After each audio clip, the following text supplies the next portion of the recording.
Assalamualaikum warahmatullahi wabarakatuh. Saya Melisa Safitri. Di sini saya akan menjelaskan bagaimana cara uji validitas, uji reliabilitas, dan cross table dari contoh pertanyaan kuesioner dan terdapat 30 responden.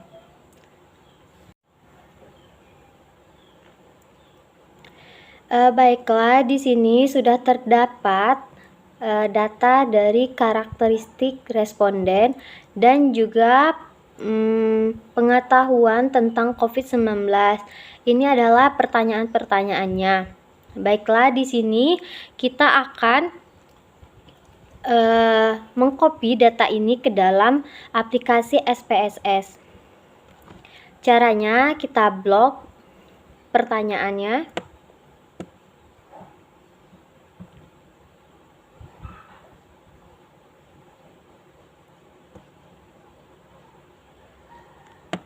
Kita copy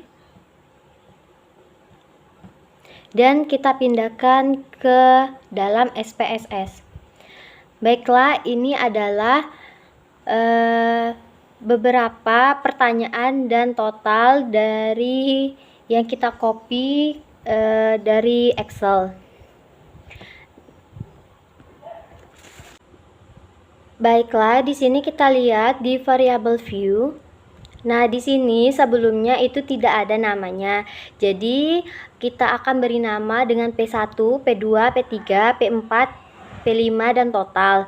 Nah, di sini sebelumnya desimalnya adalah 2. Jadi, kita ubah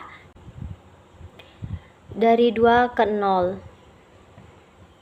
Nah, di sini value-nya kita masukkan dengan beberapa label, yaitu 1 untuk kurang tahu, 2 tahu, 3 sangat tahu.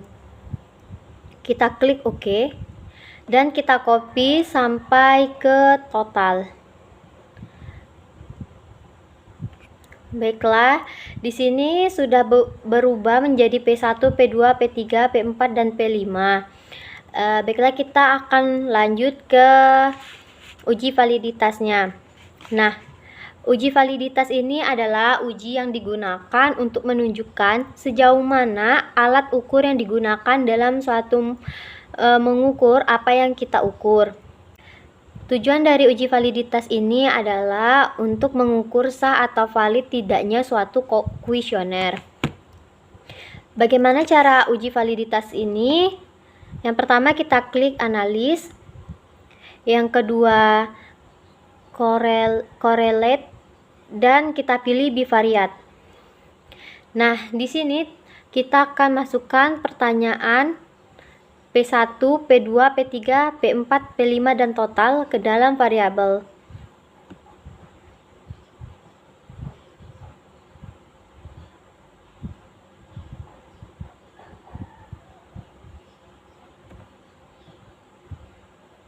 Baiklah, kita klik OK. Dan ini adalah hasilnya. Nah, di sini kita melihat bahwa nilai signifikasi dari P1 adalah 0,01. Data ini kita kopikan dan kita masukkan ke dalam bentuk Word. Copy. Nah, ini ya teman-teman.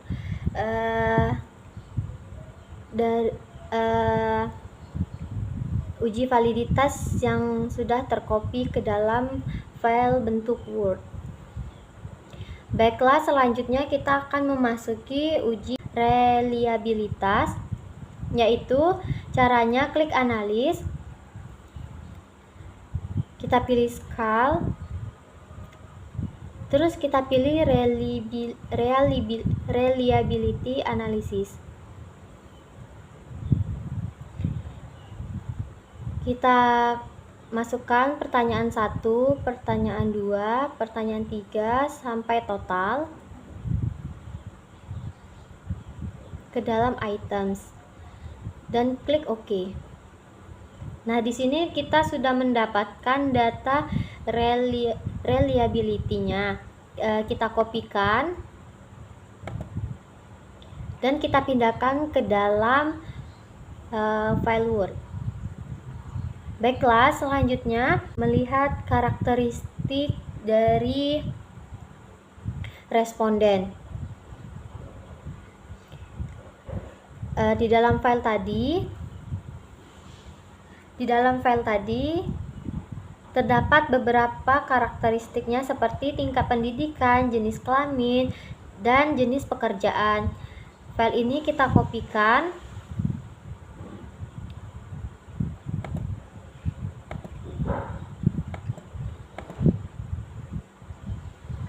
dan kita pindahkan ke dalam SPSS. Nah, ini adalah tingkat pendidikan, jenis kelamin, dan jenis pekerjaan yang sudah masuk ke dalam SPSS.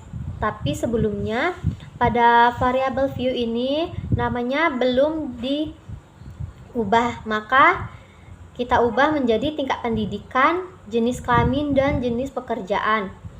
Nah, di sini sebelumnya desimalnya adalah 2, kita ubah menjadi 0. Dan untuk value-nya, untuk tingkat pendidikan kita ubah menjadi 1 yaitu rendah, 2 menengah, 3 dan tinggi. Kita klik OK. Dan untuk jenis kelaminnya itu 2, 1 laki-laki dan 2 untuk perempuan. Kita klik OK. Dan untuk jenis pekerjaan di sini ada 4 jenis pekerjaan. Yang 1 untuk ASN, 2 untuk IRT, 3 untuk wira swasta, dan 4 untuk petani. Klik OK. Nah, kita lihat di data view ini sudah kita edit, kita beri nama yaitu tingkat pendidikan, jenis kelamin, dan jenis pekerjaan. Baiklah, selanjutnya kita akan mulai untuk mengkarakteristikan respondennya, yaitu klik Analyze, pilih Descriptive Statistik, pilih Frekuensi. Nah, di sini tingkat pendidikan kita pindahkan ke dalam kolom variabel, jenis kelamin, jenis pekerjaan, dan di sini kita ubah untuk statistik. Nah, di sini kita klik mean atau rata-rata, median, mode, sum, standar deviasi, variasi, minimum, dan maksimum. Klik continue. Baiklah, di sini kita pilih charts dan pilih histogram. Klik continue. Jadi setelah itu kita klik OK. Nah, di sini sudah ada tabelnya. Untuk pendidikan rendah itu terdapat 11. Untuk pendidikan menengah itu terdapat 9. Dan pendidikan tinggi terdapat 10. Jadi totalnya adalah 30 responden. Ini adalah bentuk dalam histogramnya. Nah, untuk jenis kelamin, untuk laki-laki terdapat 14 orang dan perempuan 16 orang. Dan totalnya adalah 30. Dan jenis pekerjaan ASN ini terdapat 6 orang, IRT terdapat 10 orang, wira swasta terdapat 10 orang, dan petani terdapat 4 orang, dan totalnya 30. Baiklah, selanjutnya kita akan mengkarakteristikan pertanyaan. Caranya adalah klik Analyze, Descriptive Statistik, Frekuensi, dan pada kolom variabel kita Ctrl A dan kita pindahkan ke semula. Nah, baiklah, di sini kita akan mengkarakteristikan pertanyaannya.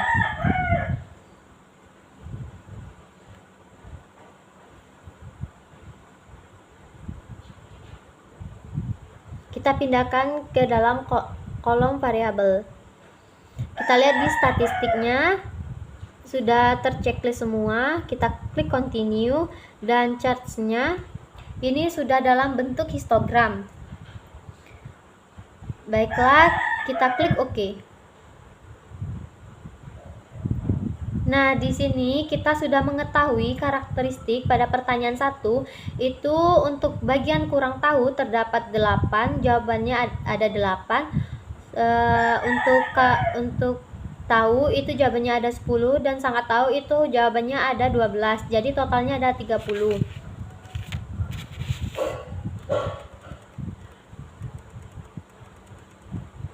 Dan begitu juga untuk pertanyaan 2. Untuk kurang tahu ada 7, tahu ada 11, sangat tahu ada 12, dan totalnya 30.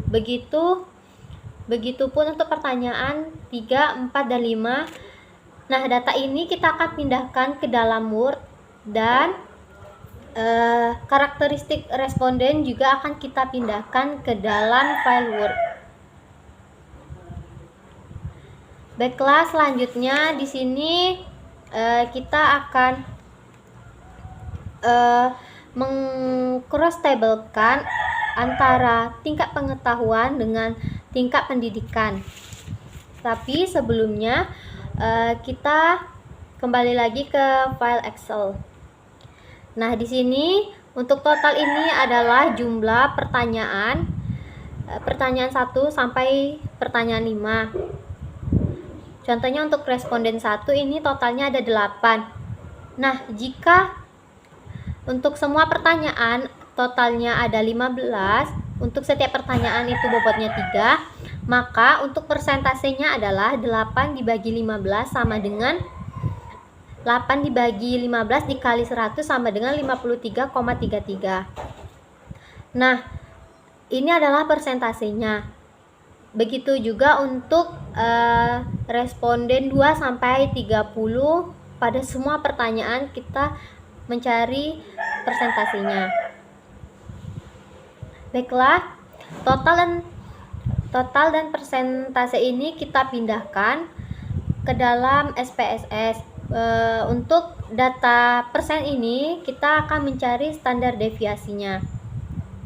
Kita pindahkan ke dalam SPSS dan terdapat seperti ini. Nah, kita akan mencari standar deviasinya, yaitu caranya dengan klik analis,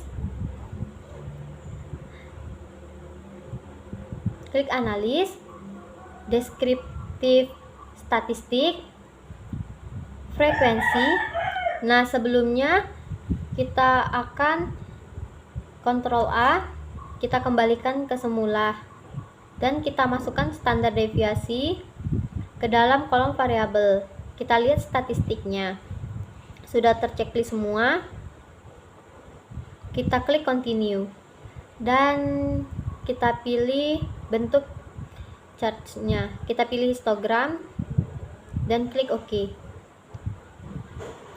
Nah, di sini guna persenan ini kita akan mencari kategori dalam tingkat pengetahuan.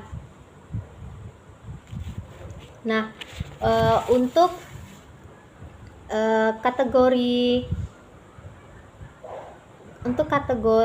yang pertama yaitu rendah, kategori 2 menengah, kategori ketiga adalah tinggi.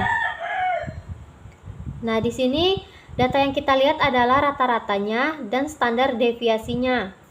Ini kita kopikan dan kita akan mencari kategori tersebut dari mulai tingkat pengetahuan tinggi, tingkat pengetahuan sedang, tingkat pengetahuan rendah.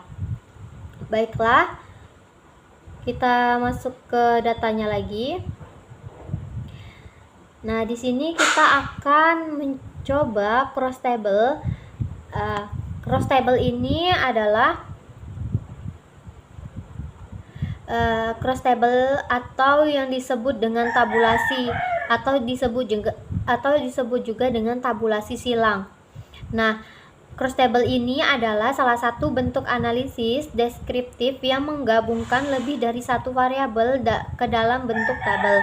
Nah, tujuan dari cross table ini adalah untuk meringkas informasi dari sekumpulan data yang kita punya ke dalam bentuk tabel. Nah, baiklah, di sini kita akan meng-cross tabelkan antara tingkat pengetahuan yang sudah kita dapatkan atau yang sudah kita kelompokkan kita cross tabelkan tingkat pengetahuan dengan tingkat pendidikan, jenis kelamin, dan pekerjaan. Caranya adalah quick analysis, descriptive statistik. Kita pilih di sini cross table. Nah, di sini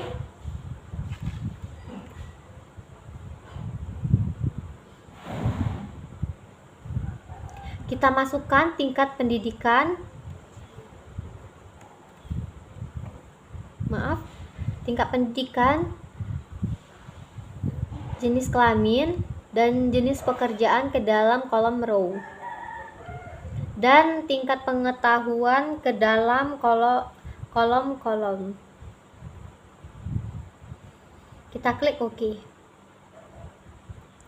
Nah, di sini kita sudah mendapatkan data perkalian antara tingkat pengetahuan dengan tingkat pendidikan.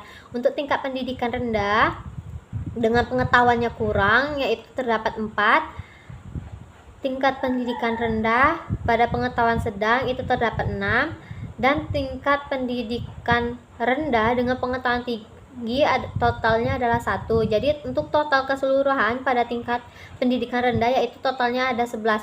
Begitu juga untuk tingkat pendidikan menengah tinggi. Kita totalkan dan di sini pas untuk 30 responden. Nah, di sini cross tabulasi antara jenis kelamin dan tingkat pengetahuan. Di sini untuk jenis kelamin laki-laki terdapat untuk pengetahuan kurang yaitu 5, pengetahuan sedang 8, pengetahuan tinggi 1, totalnya ada 14. Nah, untuk jenis kelamin laki-laki ini terdapat 14 responden. Dan untuk perempuan dengan tingkat pengetahuan kurang yaitu terdapat 2, pengetahuan sedang yaitu 12, dan pengetahuan tinggi yaitu 2, dan totalnya untuk responden perempuan ada 16.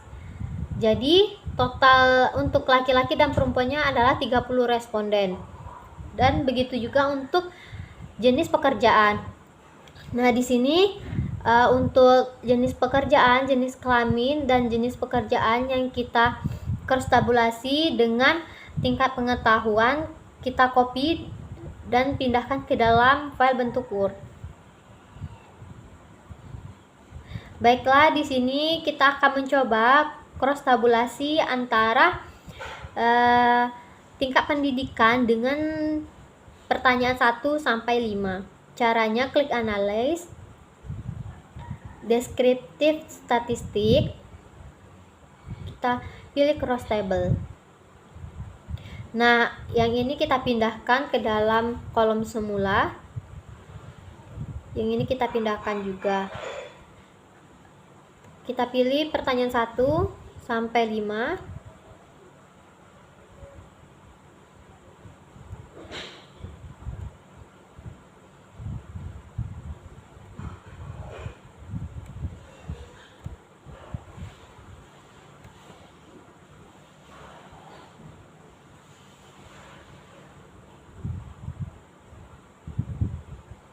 Kita pindahkan ke dalam kolom row. Dan untuk kolom yang ini kita pilih tingkat pendidikan. Klik OK. Nah, di sini sudah terdapat pertanyaan 1 dengan tingkat pendidikan. Nah, untuk pertanyaan 1 yang kurang tahu dengan tingkat pendidikan rendah terdapat 4, tingkat pendidikan menengah ada 3, tingkat pendidikan tinggi ada 1, dan totalnya 8. Untuk pilihan tahu dengan tingkat pendidikan rendah ada 3, tingkat pendidikan menengah ada 2, dan tingkat pendidikan tinggi ada 5, totalnya adalah 10. Untuk sangat tahu dengan tingkat pendidikan rendah ada 4, tingkat pendidikan menengah ada 4, dan tingkat pendidikan tinggi ada 12, jadi totalnya adalah 30. Begitupun juga untuk pertanyaan 2 sampai pertanyaan 5. Nah, data yang kita dapatkan ini kita kopikan ke dalam bentuk Word. Begitupun juga untuk tingkat jenis kelamin, caranya seperti yang tadi. Kita pilih pertanyaan 1 sampai 5 dan untuk kolom ini kita masukkan jenis kelamin. Klik OK. Nah, di sini sudah terdapat data-datanya. Kita akan masukkan ke dalam atau kita kopikan ke dalam file bentuk Word. Baiklah, di sini untuk jenis pekerjaan caranya sama, klik analis, deskriptif, statistik, pilih cross table. Nah, di sini untuk jenis kelaminnya kita pindahkan ke dalam kolom awal dan kita ganti dengan jenis pekerjaan. Klik OK. Dan sudah terdapat data-datanya. Nah, data-data ini akan kita kopikan dan kita pindahkan ke dalam bentuk Word.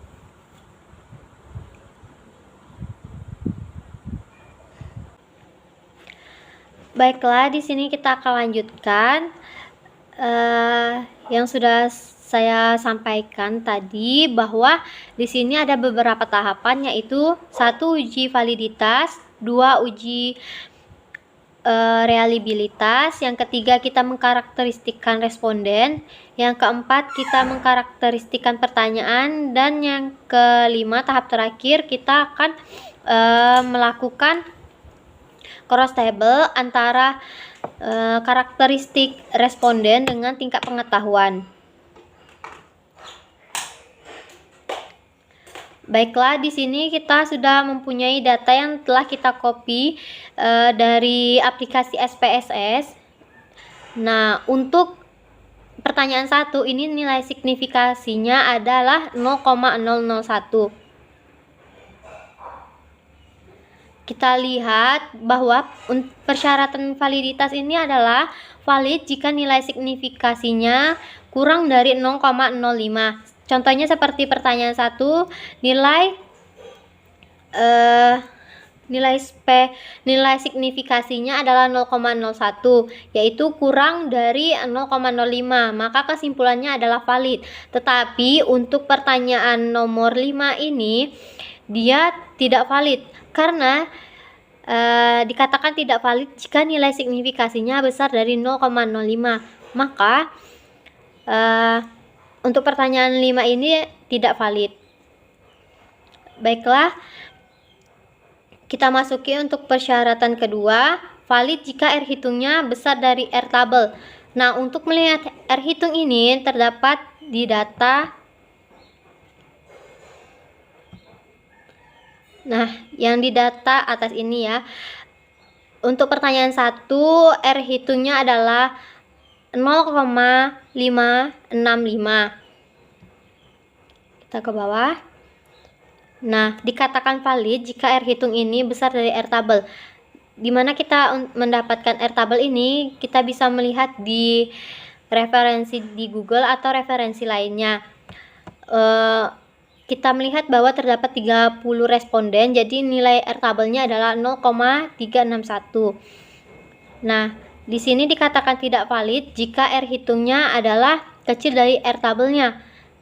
Kita lihat untuk pertanyaan 1 ini besar dari R tabelnya, jadi dikatakan valid.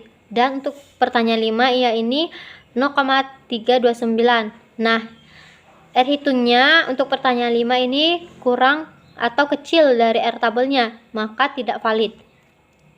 Nah, selanjutnya uji reliabilitas. Uji reliabilitas ini adalah uji di mana sejauh mana hasil pengukuran dengan menggunakan objek yang sama akan menghasilkan data yang sama. Nah, tujuannya adalah untuk mengetahui konsistensi alat ukur, apakah alat pengukur yang digunakan dapat diandalkan dan tetap konsisten jika pengukuran tersebut diulang. Dari data yang telah kita kopikan di SPSS, persyaratannya adalah uji reliabilitas dikatakan valid jika besar dari 0,06. Nah, untuk melihat nilai reliabilitasnya kita lihat di ini, dinilai Cronbach's alpha. Nah, ini nilainya adalah 0,3634 yang artinya besar dari 0,06. Maka uji reliabilitas ini reliabilitas. Kita masuk ke langkah selanjutnya, yaitu karakteristik responden yang sudah kita lakukan di aplikasi SPSS. Kita lihat di sini untuk tingkat pendidikan rendah terdapat 11 responden, pendidikan menengah terdapat 9 responden, dan pendidikan tinggi terdapat 10 responden. Totalnya adalah 30 responden. Dan begitu juga untuk jenis kelamin. Di sini laki-laki terdapat 14 responden dan perempuan terdapat 16 responden. Totalnya adalah 30 responden. Begitu juga untuk jenis pekerjaan. Di sini bisa kita lihat bahwa jenis pekerjaan ASN terdapat 6 responden, IRT terdapat 10, wira swasta terdapat 10, dan petani terdapat 4. Dan totalnya adalah 30. Nah, kita akan mengkarakteristikkan jawaban dari pertanyaan responden. Nah, untuk pertanyaan 1 terdapat pilihan kurang tahu, tahu, dan sangat tahu. Di sini untuk pertanyaan 1 kurang tahu terdapat 8 jawaban, dan tahu itu 10 jawaban, sangat tahu terdapat 12 jawaban. Untuk pertanyaan 2 kurang tahu terdapat 7, tahu terdapat 11, dan sangat tahu itu 12. Begitu juga untuk pertanyaan 3, 4, dan 5. Seperti ini. Baiklah, langkah selanjutnya adalah cross table antara tingkat pengetahuan dengan karakteristik responden. Yang seperti sudah saya jelaskan tadi, bahwa cross table atau tabulasi silang ini adalah salah satu bentuk analisis deskriptif yang menggabungkan lebih dari satu variabel dalam bentuk tabel. Cross table ini bertujuan untuk meringkas informasi dari sekumpulan data ke dalam bentuk tabel. Nah, tetapi sebelum itu kita akan mengkategorikan tingkat pengetahuan dari tingkat pengetahuan tinggi, sedang, dan rendah. Nah, untuk data-datanya kita bisa melihat dari nilai rata-rata dan nilai standar deviasinya. Untuk nilai rata-ratanya 68,22 kita bulatkan menjadi 68, dan standar deviasinya adalah 12,94 kita bulatkan menjadi 13. Nah, di sini terdapat interval kategori tingkat pengetahuan tinggi, yaitu 81% ke atas. Untuk tingkat pendidikan rendah yaitu di bawah 55, dan untuk tingkat pendidikan sedang yaitu lebih besar dari 55 dan lebih kecil dari nilai 81, atau nilai intervalnya adalah 56% sampai 81%. Kita lihat ke dalam bentuk Word. Kita lihat dalam bentuk Excel. Nah, di sini untuk 3 pengetahuan tinggi yaitu 81% ke atas. Untuk 2 pengetahuan sedang 56% sampai 80%, dan 1 untuk tingkat pengetahuan kurang yaitu di bawah 55%. Kembali lagi. Kita sudah dapat. Nah, di sini untuk kita menentukan tingkat pengetahuannya, yaitu nilai ini. Nah, setelah kita dapat tingkat pengetahuannya tadi, nah di sini kita akan mengtabulasikan antara jenis atau tingkat pendidikan dengan jenis kelamin dan jenis pekerjaan dengan tingkat pengetahuan.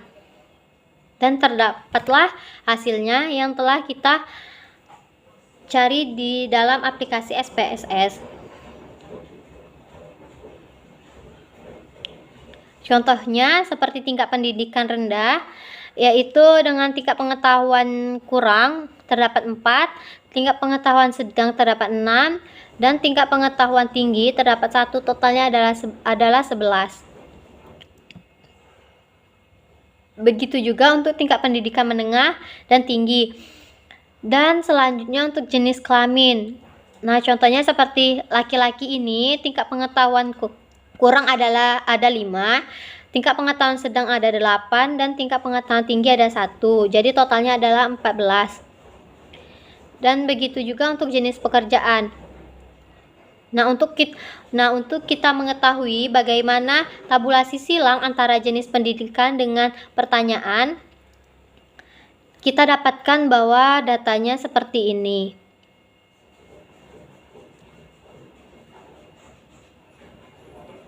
Contohnya seperti pertanyaan 1, untuk tingkat pendidikan rendah pada jawaban kurang tahu yaitu terdapat 4, tingkat menengah terdapat 3, dan tingkat tinggi terdapat 1.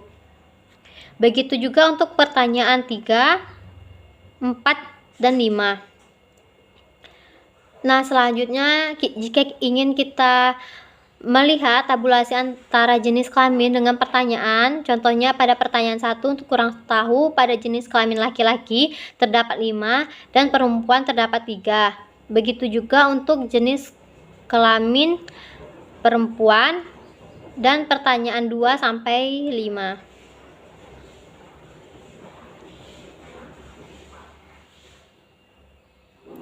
Baiklah, jika kita ingin mengetahui cross tabel antara jenis pekerjaan dengan pertanyaan, contohnya pada pekerjaan ASN pada pertanyaan 1 kurang tahu terdapat 1, IRT terdapat 4, wira swasta terdapat 1, dan petani 2.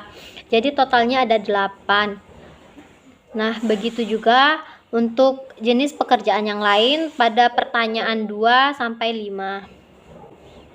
Nah, demikianlah penjelasan dari saya. Mohon maaf apabila ada kesalahan kata atau ada yang kurang, saya mohon maaf.